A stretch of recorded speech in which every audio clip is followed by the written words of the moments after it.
నమస్కారం అండి, welcome back to our channel. Aasara Cheyutha పెన్షన్లో ఇక్కడ తేదీలలో నెల వచ్చే పెన్షన్ తేదీలలో మార్పులు అయితే చేయనున్నట్లయితే సమాచారం. పెన్షన్ల పంపిణీపై విధానంపై అయితే ముఖ్యమంత్రి సీఎం రేవంత్ రెడ్డి గారు అయితే అధికారులకు కీలక ఆదేశాలు అయితే ఇచ్చారు. ఇప్పటి వరకు పోస్టల్ శాఖ ద్వారా అందిన పెన్షన్లకు సంబంధించి ఇక్కడ చూసుకున్నట్టయితే నేరుగా అర్హులైన వాటి యొక్క పెన్షన్దారుల ఖాతాలోకి అయితే నేరుగా జమ చేసేయాలని అయితే ప్రభుత్వం అయితే ఇక్కడ చూసుకున్నట్లయితే నెల పెన్షన్లలో మార్పులు అయితే చేసినట్లు సమాచారం. ఆసరా చేయూత పెన్షన్లు ఇక్కడ సమావేశం పంపిణీపై అయితే సీఎం అయితే కీలక ఆదేశాలు అయితే జారీ చేశారు. ఇక్కడ పెన్షన్ల పంపిణీపై విధానం ఇక్కడ చూసుకున్నట్లయితే సీఎం రేవంత్ అయితే అధికారులకు కీలక ఆదేశాలు ఇచ్చారు. ఇక్కడ పోస్టల్ శాఖ ద్వారా అందజేస్తున్న ప్రస్తుత విధానాన్ని అయితే మార్చాలని అయితే నేరుగా లబ్ధిదారుల బ్యాంక్ ఖాతాలో జమ చేయాలని అయితే సూచించారు.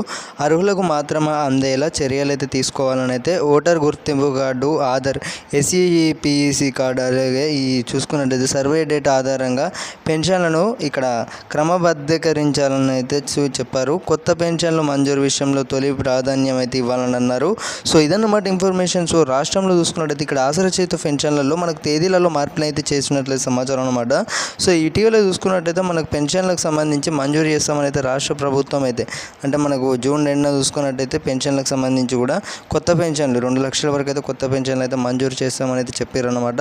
సో ఇదన్నమాట ఇన్ఫర్మేషన్. ఈ యొక్క అమౌంట్ అయితే వచ్చేసుకుని అందరికైతే అమౌంట్ అయితే పడడం అయితే జరుగుతుందన్నమాట.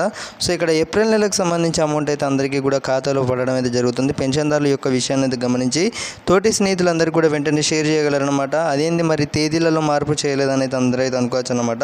సో ఆల్మోస్ట్ ఇక్కడ పోస్టల్ శాఖ ద్వారా కూడా మనకు మార్పులు అయితే చేసినట్లయితే సమాచారం అనమాట. నేరుగా అర్హులైన వాటి యొక్క పెన్షన్దారు బ్యాంక్ ఖాతాలోకి అయితే జమ చేయాలని అయితే ప్రభుత్వం అయితే ఇక్కడ సూచించారు. అర్హులకు మాత్రమే అందేలా చర్యలు అయితే తీసుకోవాలని అయితే ఓటర్ గుర్తింపు కార్డు, అలాగే ఆధార్, ఎస్ఈపిసి సర్వే డేటా ఆధారంగా వచ్చేసి కూడా పరిశీలన జరుగుతున్నట్లే సమాచారం అన్నమాట. సో ఇదాని information. Thank you guys, thanks for watching.